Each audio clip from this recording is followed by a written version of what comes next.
Hello students, good morning. कैसे हैं आप सभी लोग।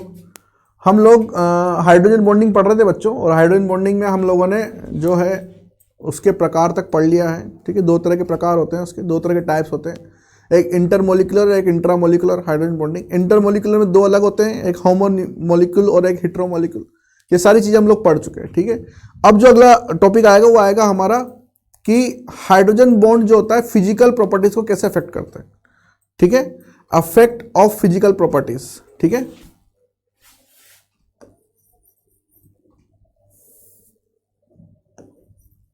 ऐसे कर effect of physical properties.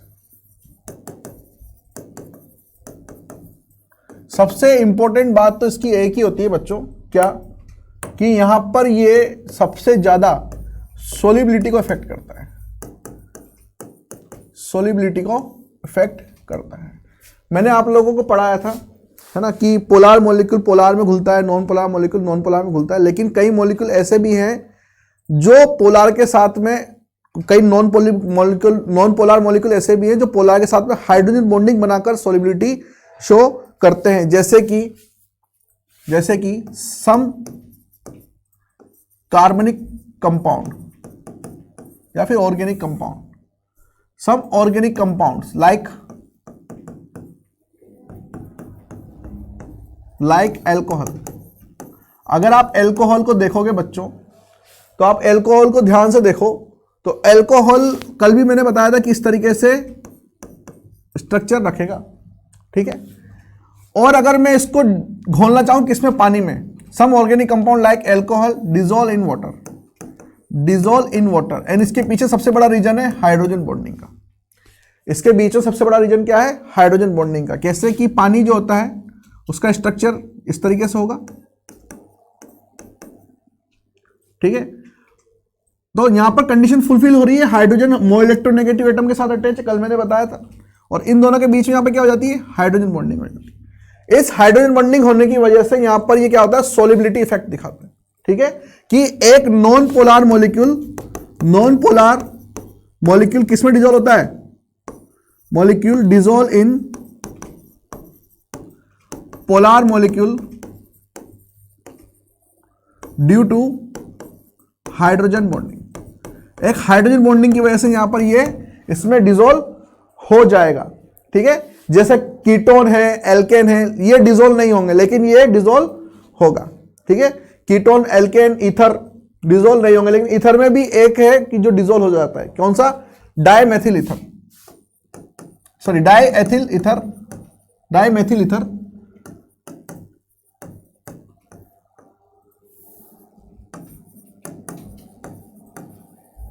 Dimethyl ether is dissolved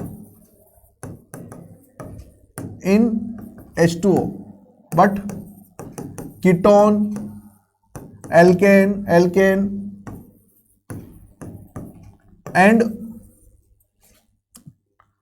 other ethers are not dissolved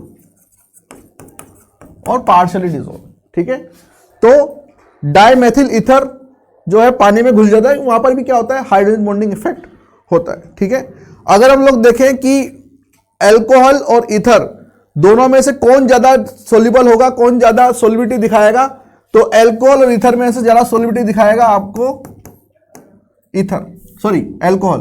जैसे ये CH3O ये बताया मैंने, और C2H5OH। आपसे पूछा जाए इन दोनों में से सोलिबिलिटी किसकी ज्यादा होगी, पानी के अंदर सोलिबिलिटी किसकी ज्यादा होगी, एल्कोहल की। ठीक है, क्योंकि वहां पर वो इजीली हाइड्रोजन बॉन्डिंग बना सकता है, और यहां पर ये क्या करेगा, ये थोड़ी सी हाइड्रोजन बॉन्डिंग बनाने के लिए इसको रेस्ट्रिक्ट करेगा, क्योंकि बड़ा कंपाउंड आ जाएगा। यहां पर तो एक तरफ हाइड्रोजन है सिर्फ, यहां पर एक तरफ क्या आ जाएगा, बड़ा कंपाउंड आ जाएगा। डायरेक्ट ऑक्सीजन किससे नहीं जुड़ा हुआ है, हाइड्रोजन से नहीं जुड़ा हुआ, कार्बन से जुड़ा हुआ है। ठीक है, कार्बन क्या है वहां पर, sp3 है। तो यहां पर सोल्यूबल तो होगा लेकिन कम होगा, किसकी कंपेरिजन में, एल्कोहल के कंपैरिजन में। ठीक है, एल्कोहल में देखो ओ किससे जुड़ा हुआ है, हाइड्रोजन से। ठीक है, तो हाइड्रोजन बॉन्डिंग उधर से शो होगी इधर की तरफ, लेकिन यहां पर जो ये दो बड़े ग्रुप लगे ये इसको क्या करेंगे, रेस्ट्रिक्ट करेंगे। ठीक है, रोकेंगे इसको हाइड्रोजन बॉन्डिंग बनाने से। भाई हाइड्रोजन उधर से आएगा हाइड्रोजन बॉन्डिंग बनाने के लिए अपने इलेक्ट्रॉन लेके, लेकिन इधर की साइड कौन जुड़ा हुआ है, CH3 तो ये बड़े झुंड बना लेंगे उसके आसपास। ठीक है, बड़े झुंड बना लेंगे तो उसको आने के लिए थोड़ा सा रेस्ट्रिक्ट करेंगे, इसलिए इसमें थोड़ी सी कम होती है, इससे क्लियर। अब अगर मैं देखूं कि एक एग्जांपल है पेरा हाइड्रोक्सी बेंजल्डिहाइड, मैंने आपको बताया था कि जो ऑर्थो पोजीशन पे होते हैं वो हाइड्रोजन बॉन्डिंग शो करते हैं, ये बताया था बच्चों मैंने। तो देखो, लेकिन यहां पर पेरा पोजीशन पर होने के बावजूद हाइड्रोजन बॉन्डिंग शो होगी कैसे। ये मॉलिक्यूल है आपके पास में COOH और OH, ठीक है, इसको बोलते हैं पेरा हाइड्रोक्सी बेंजल्डिहाइड, ठीक है। It is the type of intermolecular, ठीक है, नॉट इंट्रामोलिकुलर। इंट्रामोलिकुलर मैंने क्या बताया था, ऑर्थो वाला, ये इंटरमोलिकुलर टाइप बन जाएगा। कैसे बन जाएगा कि भाई जो हमारे पास में कंटेनर है उसमें सिर्फ एक ही तो मॉलिक्यूल नहीं होगा, इसका एक से ज्यादा मॉलिक्यूल होंगे। तो एक से ज्यादा जब मॉलिक्यूल होंगे इसके अंदर तो वो इस तरीके से भी तो शो कर सकते हैं। मान लीजिए ये COOH है, इसको मैंने इस तरीके से ओपन किया देखो, और यहां पर ये OH, ठीक है। और मैं अगर दूसरे मॉलिक्यूल को किस तरीके से ले आऊं बच्चों, दूसरे मॉलिक्यूल को मैं इस तरीके से ले आऊं, ये OH और यहां पर COH डबल बॉन्ड O। इस मॉलिक्यूल दूसरे मॉलिक्यूल को मैं उल्टा करके ले आऊं तो ला सकता हूं, ठीक है। दूसरे मॉलिक्यूल को मैं क्या कर सकता हूं, उल्टा करके ला सकता हूं, C double bond O OH। यहां पर इसको इस तरीके से करो, C double bond O OH, ठीक है। ये एक मॉलिक्यूल ऐसे, और इस मॉलिक्यूल को मैंने जस्ट उल्टा कर दिया इस तरीके से, कुछ भी नहीं किया, उल्टा भी कहां कर दिया मैंने, बस पोजीशन भी चेंज नहीं करी, पेरा ही है, तो वो दोनों ही पेरा है, ठीक है। लेकिन किस तरीके से हाइड्रोजन बॉन्डिंग शो करेंगे, इस तरीके से कि इसका हाइड्रोजन जो है वो इसके ऑक्सीजन के साथ में हाइड्रोजन बॉन्डिंग दिखाएगा और इसका हाइड्रोजन इसके ऑक्सीजन के साथ में हाइड्रोजन बॉन्डिंग दिखाएगा, ठीक है। तो ये वाटर के साथ भी हाइड्रोजन बॉन्डिंग बना सकते हैं। ये क्या कर सकते हैं, वाटर के साथ भी हाइड्रोजन बॉन्डिंग बना सकते हैं। ये वाला जो है वाटर के साथ भी हाइड्रोजन बॉन्डिंग बना सकता है, इसलिए ये क्या होता है, soluble in water, it is soluble in water. और ये क्वेश्चन आ चुका है बच्चों एक बार नीट में, ठीक है, नीट में एक बार ये क्वेश्चन पूछा जा चुका है पेरा हाइड्रोक्सी बेंजल्डिहाइड के बारे में, ठीक है, कि पेरा हाइड्रोक्सी बेंजल्डिहाइड किस तरीके से अपनी जो सोल्युबिलिटी शो करेगा, किसके अंदर सोल्युबिलिटी शो करेगा। वहां पे दिया हुआ था अलग अलग कि वाटर के साथ कर सकता है, एल्कोहल के साथ कर सकता है, ईथर के साथ कर सकता है, या सभी के साथ कर सकता है, ठीक है। इस तरीके से क्वेश्चन दिया हुआ था। नेक्स्ट है कि आप एक एग्जांपल लो किलेट वाला, किलेट वाला एग्जांपल ले लो आप एक। कल मैंने बताया था किलेट कैसे बनता है, तो COOH, इसी को देख लो आप, ऑर्थो हाइड्रोक्सी बेंजल्डिहाइड, COOH और यहां पर OH, क्लियर। अब यहां पे जब हाइड्रोजन बॉन्डिंग शो होगी तो ये इस तरीके से शो होगी बच्चों,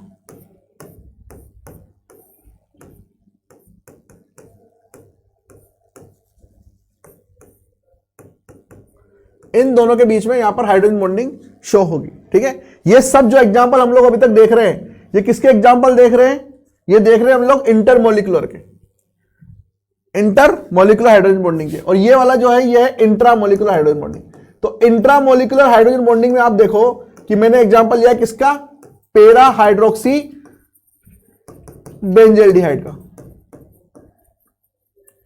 आपसे पूछा जाएगा कि पेरा हाइड्रोक्सी बेंजल्डिहाइड और ऑर्थो हाइड्रोक्सी बेंजल्डिहाइड, ये ऑर्थो हाइड्रोक्सी बेंजल्डिहाइड है, पेरा हाइड्रोक्सी बेंजल्डिहाइड और ऑर्थो हाइड्रोक्सी बेंजल्डिहाइड दोनों में से कौन ज्यादा पानी में सोल्यूबल है। तो देखो ये तो पानी में सोल्यूबल है ना, ये तो पानी में सोल्यूबल है, क्योंकि पानी के साथ में क्या बनाएगा, मान लो इधर की साइड वाटर मॉलिक्यूल आ रहा है, देखो OH, तो ये इधर की साइड से बना लेगा, ठीक है। दूसरा मॉलिक्यूल इधर से आएगा तो इधर की साइड से बना लेगा, मतलब पानी के साथ में ये सोल्यूबल होगा, क्लियर। लेकिन अगर मैं इसकी बात करूं कि ये पानी के साथ में सोल्यूबल हो सकता है, नहीं हो सकता, तो नहीं हो सकता। क्यों नहीं हो सकता, क्योंकि यहां पर ये क्या बना रहा है, किलेट फॉर्मेशन कर रहा है। क्या कर रहा है, किलेट फॉर्मेशन।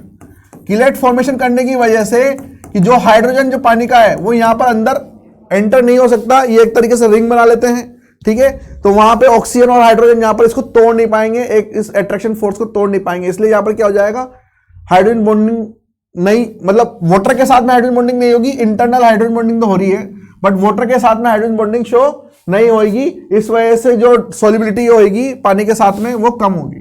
ठीक है, solubility with water is disappear, नहीं हो पाएगी। क्लियर, पानी के साथ में सॉल्युबिलिटी इसकी शो नहीं हो पाएगी। तो ये था इंट्रामोलिकुलर। इसके बाद में कुछ और एग्जांपल्स हैं, जैसे कि आप लोगों ने पढ़ा होगा सरफेस टेंशन। सरफेस टेंशन दूसरी प्रॉपर्टी अपने पास में, सेकंड सरफेस टेंशन। अब सरफेस टेंशन वैसे तो फिजिक्स का है, लेकिन यहां पर सरफेस टेंशन में बस हमें इतना देखना है कि किसी भी मॉलिक्यूल में अगर हाइड्रोजन बॉन्डिंग है तो उसकी वजह से उस मॉलिक्यूल की सरफेस टेंशन जो है वो बढ़ जाएगी, सरफेस टेंशन बढ़ जाएगी। ठीक है, किसी भी मॉलिक्यूल में अगर हाइड्रोजन बॉन्डिंग है तो सरफेस टेंशन भी उसकी बढ़ जाएगी बच्चों। थर्ड, अपने पास में जो फिजिकल प्रॉपर्टी है वो है boiling point and melting point.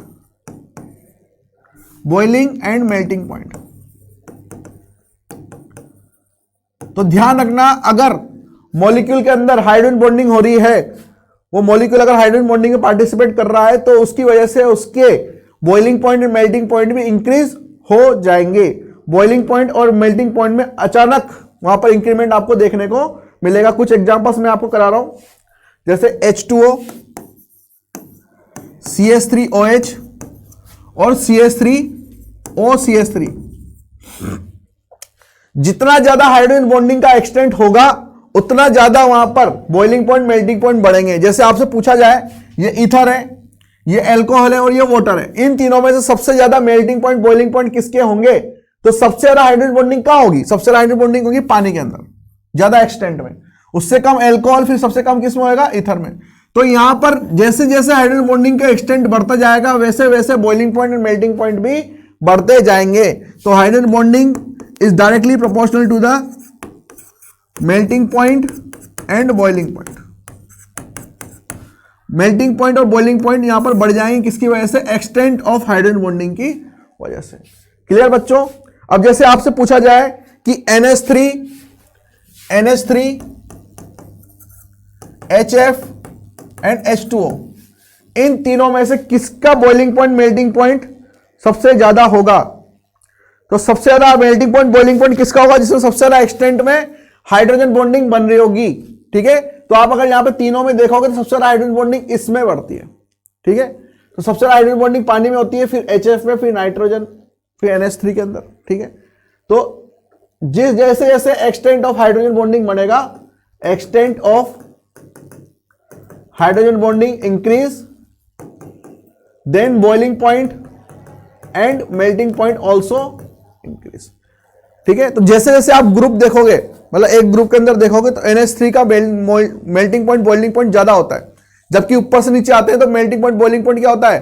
कम होता है, लेकिन NH3 का ज्यादा हो जाता है। क्लियर? इसके बाद में है मॉलिक्यूलर मास। नेक्स्ट प्रॉपर्टी आपके पास में फोर्थ, मॉलिक्यूलर मास।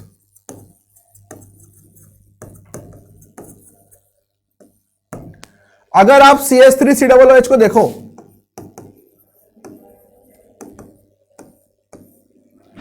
तो इसका स्ट्रक्चर जब आप लोग देखोगे, या फिर RCOOH को देख लो आप,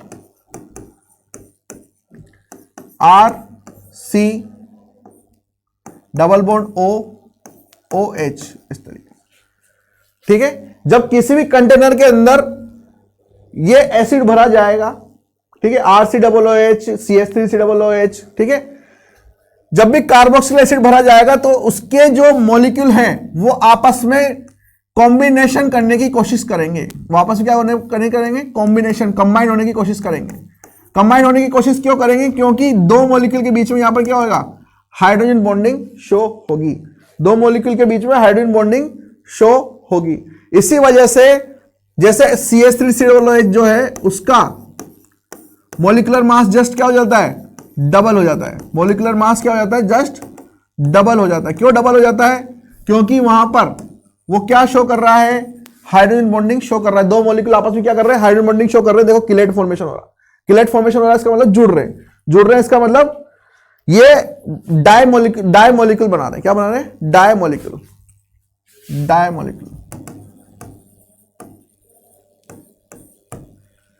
ठीक है, मॉलिक्यूलर मास यहां पे जस्ट इसका डबल हो जाएगा, ठीक है, क्योंकि इसका जो मॉलिक्यूलर फॉर्म है वो भी जस्ट इसका डबल हो जाएगा, डाई मॉलिक्यूल बन जाएगा। किसकी वजह से? हाइड्रोजन बॉन्डिंग की वजह से। तो ये प्रॉपर्टी जो आप देखोगे ये 12th क्लास में देखोगे आप, ठीक है, जब हम लोग पढ़ेंगे एक topic want of factor, want of factor पढ़ेंगे बच्चों वहां पर, तो वहां पर हम लोग इसको देखेंगे फिर से, इस मॉलिक्यूलर मास का डबल होना, ठीक है, वहां पर क्या होता है? हाइड्रोजन बॉन्डिंग की वजह से होता है। तो हाइड्रोजन बॉन्डिंग जो है बहुत इंपॉर्टेंट टॉपिक है आपके लिए, ध्यान से इसको करते रहिए, ठीक है। नेक्स्ट है फिजिकल स्टेट, नेक्स्ट है physical state, physical state. Physical state में एक क्वेश्चन आता है, क्वेश्चन क्या है देखो कि H2O is a liquid but H2S is a gas, why? ठीक है, H2O is a liquid but H2S is a gas, why? ये क्वेश्चन आता है। तो सिंपल सा इसका एक ही आंसर है कि यहां पर H2O क्या करता है? H2O के अंदर क्या पाया जाता है? Hydrogen bonding. H2O के अंदर हाइड्रोजन बॉन्डिंग पाया जाता है, इसलिए दो मॉलिक्यूल आपस में मिलते हैं, आपस में मॉलिक्यूल मिलने की वजह से क्या हो जाते हैं? ये लिक्विड फॉर्म कर लेते हैं, due to hydrogen bonding form liquid. But in H2S hydrogen bonding is absent, hydrogen bonding is absent, इसलिए यहां के जो मॉलिक्यूल हैं वो अलग अलग रहते हैं, अलग अलग रहने की वजह से वो गैसियस फॉर्म में ही एग्जिस्ट करते हैं, ठीक है। तो ये फिजिकल स्टेट्स भी यहां पर चेंज हो सकती है, गैस लिक्विड में बदल सकता है, लिक्विड सॉलिड में बदल सकता है, कब? जब वहां पर हाइड्रोजन बॉन्डिंग शो होगी, क्लियर। इसके बाद में एक आपके पास में ये एसिडिटी पर किस तरीके से इफेक्ट करता है, ये एसिडिटी पर किस तरीके से इफेक्ट करता है। 6 पॉइंट है, एसिड कैरेक्टर पे किस तरीके से इफेक्ट करता है। तो मैंने आप लोगों को बच्चों पढ़ा रखा है, ठीक है, ब्रोंस्टेन-लोरी कॉन्सेप्ट।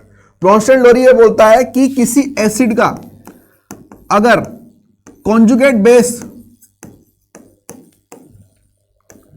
स्टेबल हो तो वो एसिड भी क्या होगा? स्टेबल होगा, ठीक है। किसी एसिड का कॉन्जुगेट बेस अगर स्टेबल हो तो वो एसिड भी क्या होगा? स्टेबल होगा। तो वहां पर एसिडिटी भी उसकी क्या होगी? एसिड कैरेक्टर भी क्या होगा? बढ़ेगा। तो एसिड कैरेक्टर भी क्या बढ़ेगा? एसिड कैरेक्टर किसकी वजह से बढ़ेगा? कि अगर किसी एसिड का कॉन्जुगेट बेस स्टेबल हो तो एसिड कैरेक्टर भी वहां पर बढ़ेगा, है ना, ये प्रॉपर्टी होती है। तो देखो बच्चों, यहां पर मान लीजिए मेरे पास में ऑर्थो हाइड्रोक्सी बेंजल्डिहाइड है, अभी जस्ट देखा हम लोगों ने, ऑर्थो हाइड्रोक्सी बेंजल्डिहाइड, ये इस तरीके से यहां पे हाइड्रोजन बॉन्डिंग शो करता है, एसिड है, ठीक है। अब अगर, और ये वीक एसिड है एक तरीके से, अगर यहां से H+ बाहर निकल जाए तो ये क्या बन जाएगा? कॉन्जुगेट बेस बन जाएगा। ये क्या बन जाएगा? कॉन्जुगेट बेस बन जाएगा, सॉरी, O-, ये क्या बन जाएगा? कॉन्जुगेट बेस बन जाएगा इस तरीके से। और ये जो कॉन्जुगेट बेस है ये यहां पर क्या शो करेगा? रेजोनेंस शो करेगा, और रेजोनेंस शो करने की वजह से ये स्टेबल हो जाएगा, और जितना ज्यादा स्टेबल होगा उतना ही ज्यादा उसका एसिड कैरेक्टर होगा। अब यहां पर क्यों हो रहा है? क्योंकि यहां पर हो रहा है हाइड्रोजन बॉन्डिंग शो। ये हाइड्रोजन बॉन्डिंग क्या करेगी? यहां से इलेक्ट्रॉन अपनी तरफ खींचने की कोशिश करेगी, तो ये H+ यहां से रिमूव होने की कोशिश करेगा। ये सारी चीजें हम लोग फिर से पढ़ेंगे किसके अंदर? ऑर्गेनिक केमिस्ट्री के अंदर। तो आपको बस इतना ध्यान रखना है, ये लो तो हम लोगों ने पढ़ रखा है, ठीक है। किसमें पढ़ रखा है? ब्रोंस्टेन-लोरी कॉन्सेप्ट के अंदर। ब्रोंस्टेन-लोरी बोलता है कि किसी एसिड का अगर H+ निकाला जाए, ठीक है, तो उसका जो कॉन्जुगेट बेस बनेगा वो जितना स्टेबल होगा उतना ही ज्यादा एसिड कैरेक्टर भी होगा, ठीक है। तो यहां पर एसिड कैरेक्टर किसकी वजह से दिख रहा है? हाइड्रोजन बॉन्डिंग की वजह से। क्यों दिख रहा है? क्योंकि यहां पर जो हाइड्रोजन बॉन्डिंग बनेगी ये इलेक्ट्रॉन अपनी तरफ खींचने की कोशिश करेंगे, तो यहां से ये H+ बाहर निकलने की कोशिश करेगा। H+ बाहर निकला तो यहां पर नेगेटिव चार्ज आया, और ये नेगेटिव चार्ज यहां पर रेजोनेंस की वजह से स्टेबल होगा, ठीक है। ये सब चीजें एक दूसरे से रिलेटेड हैं, इसलिए बोलता हूं बार बार में कि उन चीजों का क्या करो, आप फिर से रिवीजन करो, ठीक है। रिवीजन करोगे तो ये चीजें एक दूसरे से मिलती जुलती रहेंगी। अभी वापस हम लोग पढ़ेंगे आयनिक कंपाउंड, तो उनके अंदर वापस से चीजें जुड़ी हुई हैं, ठीक है। एक एक करके सारी चीजें आएंगी, किसी भी क्वेश्चन के अंदर कोई सा भी कॉन्सेप्ट लग सकता है, तो रिवीजन करते रहो उस चीजों को, ठीक है। अब इसके अंदर एक चीज आती है बच्चों क्लोरेट हाइड्रेटेड,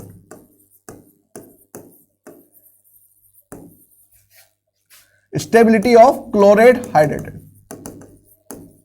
देखो क्या होता है chlorate hydrated, CCl Cl Cl CHOH OH, ठीक है। देखो इसको बोलते हैं CCl3 CHOH whole twice. Clear. आप जब ऑर्गेनिक केमिस्ट्री पढ़ोगे तब आपको पता पड़ेगा कि किसी भी एक एटम पर अगर 2 OH ग्रुप लगे हुए हैं, फिर से सुनना, ये क्लोरेट हाइड्रेटेड बोलते हैं इसको। किसी भी एक एटम पर अगर 2 OH ग्रुप लगे हुए हैं तो उनकी स्टेबिलिटी कम होती है। किसी भी एटम पर अगर 2 OH ग्रुप लगे हुए हैं तो उनकी स्टेबिलिटी कम होती है, बट यहां पर 2 OH ग्रुप लगने के बाद भी इसकी स्टेबिलिटी ज्यादा है। वो सिर्फ इसकी वजह से है कि यहां पर ये हाइड्रोजन जो है इस क्लोरीन के साथ में क्या करेगा, हाइड्रोजन बॉन्डिंग शो करेगा, क्योंकि क्लोरीन की इलेक्ट्रोनेगेटिविटी भी ज्यादा ही होती है, जस्ट नाइट्रोजन के बराबर ही होती है, ठीक है। तो ये और ये दोनों आपस में यहां पर इंटरनल हाइड्रोजन बॉन्डिंग शो करेंगे। कौन सी, देखो यहां पर इंट्रामोलिकुलर हाइड्रोजन बॉन्डिंग, इंट्रामोलिकुलर